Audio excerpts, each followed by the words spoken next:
Hope you're doing well.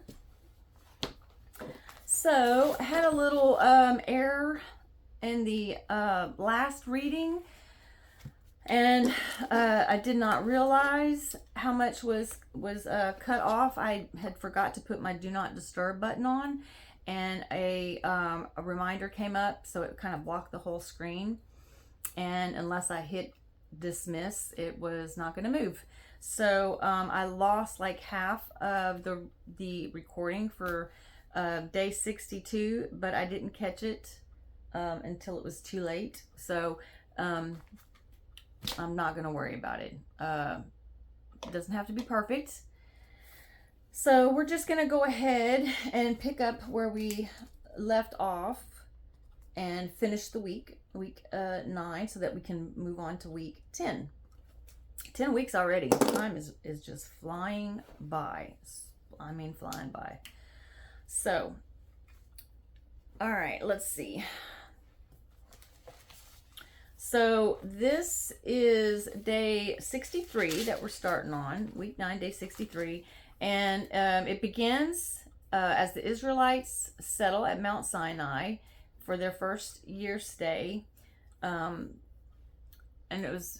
they're about to start their trek to the wilderness of Paran. And unfortunately, because of their sin, they end up wandering around in the wilderness for like 40 years. Yeah, they just, well, you know how humans are. We tend to have a hard time parting with our sin, and that's just how it is, I guess. One thing about this particular chapter for reading day 63, it does the same thing as the reading yesterday, where it lists the 12 tribes, and it lets you know like what their division number is and that kind of stuff. So I'll read that kind of the same way I did yesterday, and that's it. Let's get started. All right, so Numbers, we're in Numbers 2, chapter 2, verses 1 through chapter 3 to verse 51. The Lord said to Moses and Aaron, "The Israelites are to camp around the tent of meeting, some distance from it, each man under his standard with the banners of his family. On the east, toward the sunrise, the divisions of the camp of Judah are to encamp under their standard. The leader of the people of Judah is Nahshon, son of Amminadab. His division numbers 74,600. The tribe of Issachar will camp next to them. The leader of the people of Issachar is Nathaniel, son of Zuar. His division numbers 54,400. The tribe of Zebulun will be next. The leader of the people of Zebulun is Eliab, son of Helon. His division numbers 57,400. All the men assigned to the camp of Judah according to their divisions number 186,400. They will set out first. On the south will be the divisions of the camp of Reuben under their standard. The leader of the people of Reuben is Elizur, son of Shadur. His division numbers 46,500. The tribe of Simeon will camp next to them. The leader of the people of Simeon is Shelemuel, I have a hard time with that, son of Zurishaddai. His division numbers 59,300. The tribe of Gad will be next. The leader of the people of Gad is Eliasaph, son of Duel. Division numbers 45,650. All the men assigned to the camp of Reuben according to their divisions number 151,450. They will set out second. The tent of meeting and the camp of the Levites will set out in the middle of the camps. They will set out in the same order as they encamp, each in his own place under his standard. On the west will be the divisions of the camp of Ephraim under their standard. The leader of the people of Ephraim is Elishama, son of Ammihud. His division numbers 40,500. The tribe of Manasseh will be next to them. The leader of the people of Manasseh is Gamaliel, son of Pedazur. His division numbers 32,200. The tribe of Benjamin will be next. The leader of the people of Benjamin is Abidan, son of Gideoni. His division numbers 35,400. All the men assigned to the camp of Ephraim, according to their divisions, number 108,100. They will set out third. On the north will be the divisions of the camp of Dan, under their standard. The leader of the people of Dan is Ahiezer, son of Ammishaddai. His division numbers 62,700. The tribe of Asher will camp next to them. The leader of the people of Asher is Pagiel, son of Okran. His division numbers 41,500. The tribe of Naphtali will be next. The leader of the people of Naphtali is Ahira, son of Enan. His division numbers 53,400. All the men assigned to the camp of Dan number 157,600. They will set out last under their standards. These are the Israelites, counted according to their families. All those in the camps by their divisions number 603,550. The Levites, however, were not counted among the other Israelites, as the Lord commanded Moses. So the Israelites did everything the Lord commanded Moses. That is the way they encamped under their standards. And that is the way they set out, each with his clan and family. Thus is the account of the family of Aaron and Moses at the time the Lord talked with Moses on Mount Sinai. The names of the sons of Aaron were Nadab, the firstborn, and Abihu, Eleazar, and Ithamar. Those were the names of Aaron's sons, the anointed priests who were ordained to serve as priests. Nadab and Abihu, however, fell dead. Remember, they were the ones that didn't take the orders. They were half-hearted about their sacrifices, and they were struck dead. And then his dad and them, they were not allowed to mourn over them. So Nadab and Abihu, however, fell dead before the Lord when they made an offering with unauthorized fire before him in the desert of Sinai. They had no sons, so only Eleazar and Ithamar served as priests during the lifetime of their father Aaron.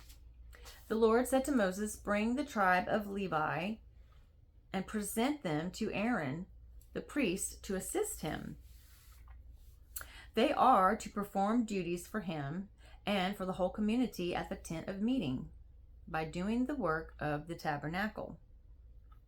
They are to take care of all the furnishings of the tent of meeting, fulfilling the obligations of the Israelites by doing the work of the tabernacle. Give the Levites to Aaron and his sons. They are the Israelites who are to be given wholly to him. Appoint Aaron and his sons to serve as priests. Anyone else who approaches the sanctuary must be put to death." The Lord also said to Moses, "I have taken the Levites from among the Israelites in place of the first male offspring of every Israelite woman. The Levites are mine, for all the firstborn are mine. When I struck down all the firstborn in Egypt, I set apart for myself every firstborn in Israel, whether man or animal, they are to be mine. I am the Lord." The Lord said to Moses, "In the desert of Sinai, count the Levites by their families and clans. Count every male a month old or more." So Moses counted them as he was commanded by the word of the Lord. These were the names of the sons of Levi: Gershon, Kohath, and Merari.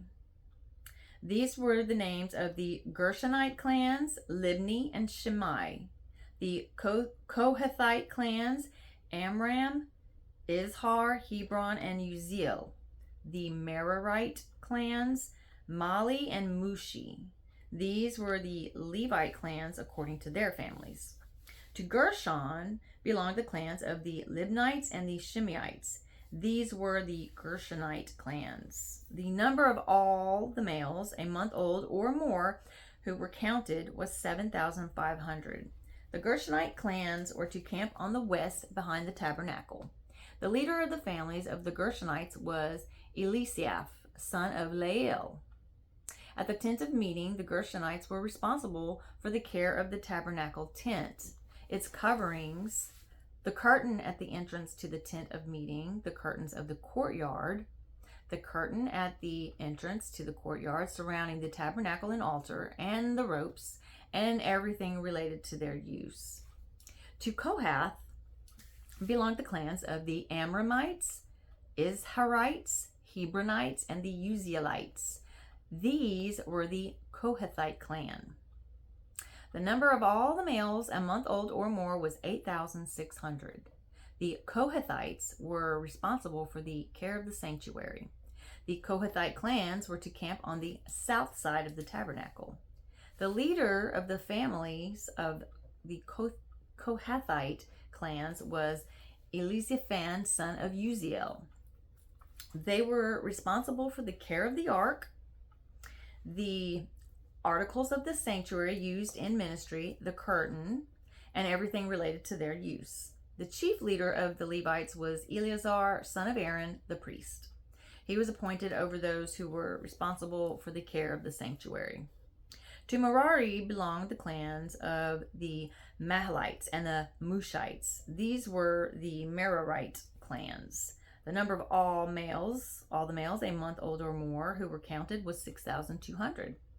The leader of the families of the Merarite clans was Zuriel, son of Abihail. They were to camp on the north side of the tabernacle.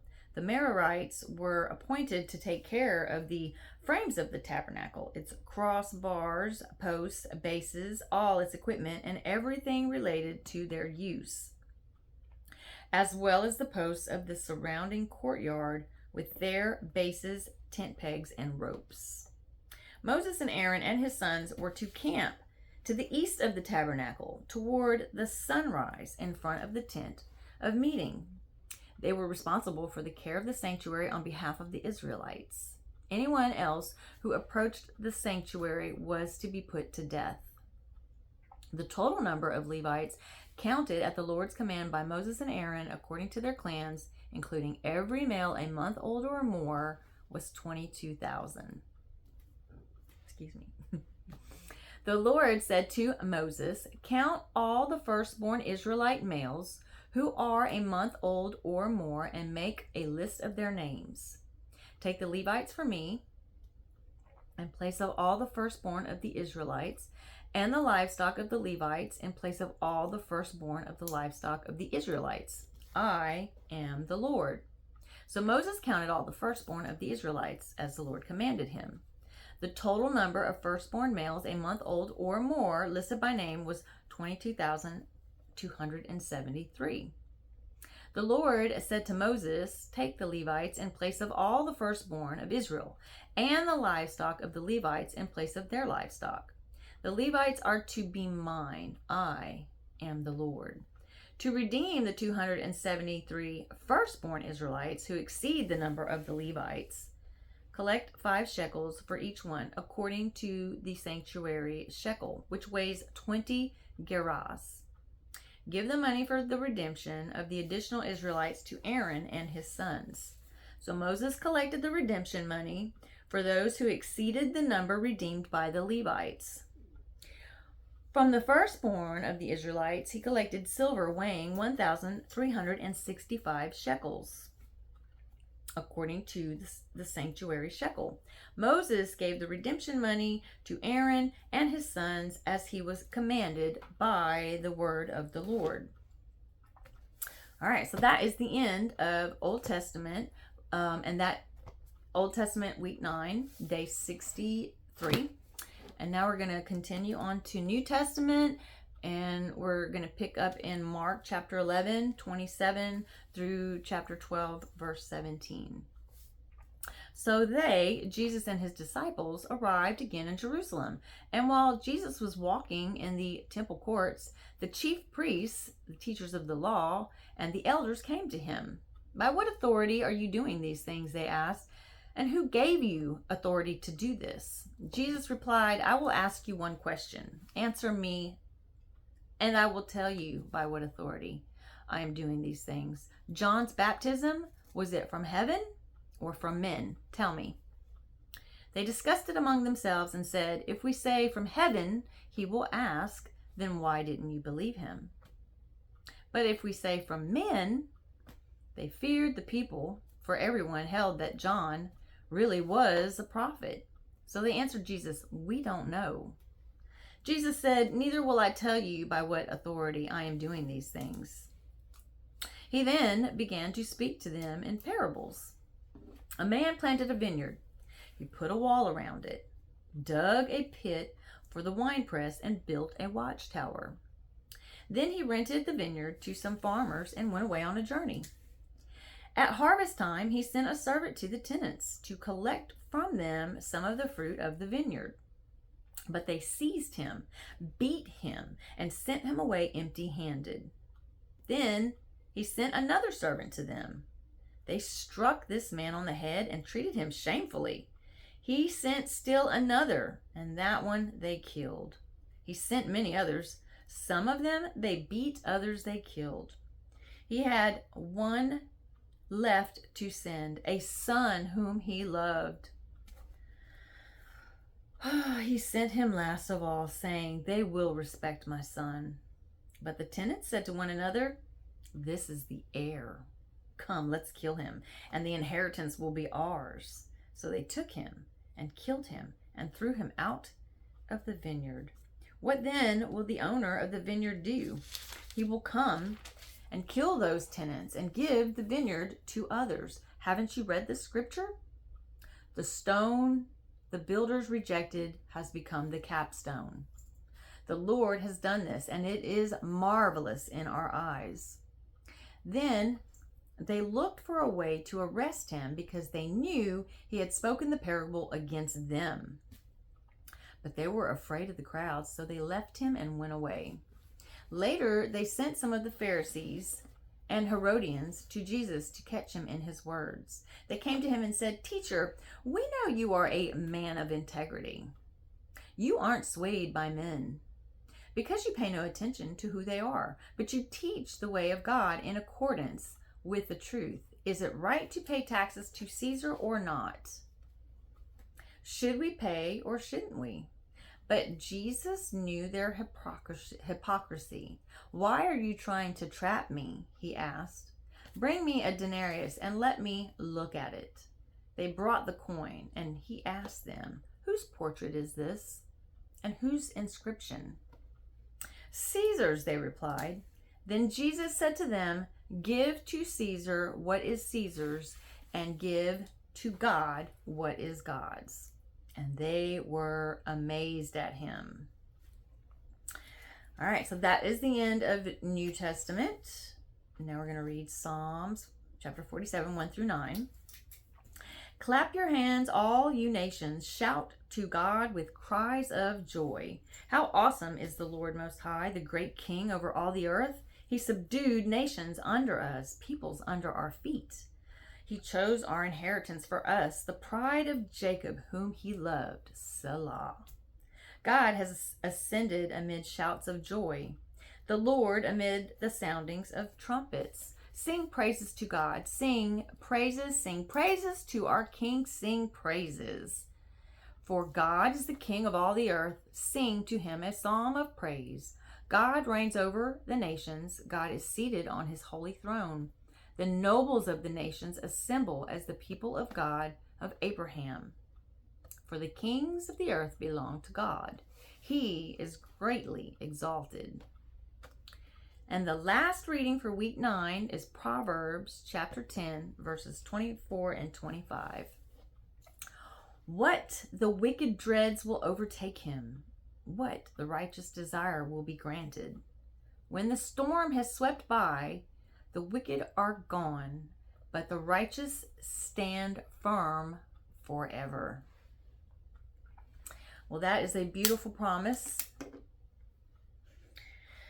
Even if we don't see it here, By his blood we are saved. It is not by our works, it is by his grace. And as long as we accept that gift that he gave us, the sacrifice of his life, we will have everlasting life. And that is exciting. That's very exciting, because it's a free gift. It's a free gift. And I don't want to go to hell. I don't want to go to hell. I want to go to heaven. So anyways, okay. So I'm going to go ahead and wrap this up. I hope you have a great rest of your week or weekend or whatever you've got going on. I will be studying to prepare for week 10. Week 10 has day 64 through 70. So that's what I'm going to be working on, and I will be back with week 10, and I will have those 7 videos uploaded and ready to post. So thank you again very much. I hope you have a beautiful, blessed day, and I love you. Bye.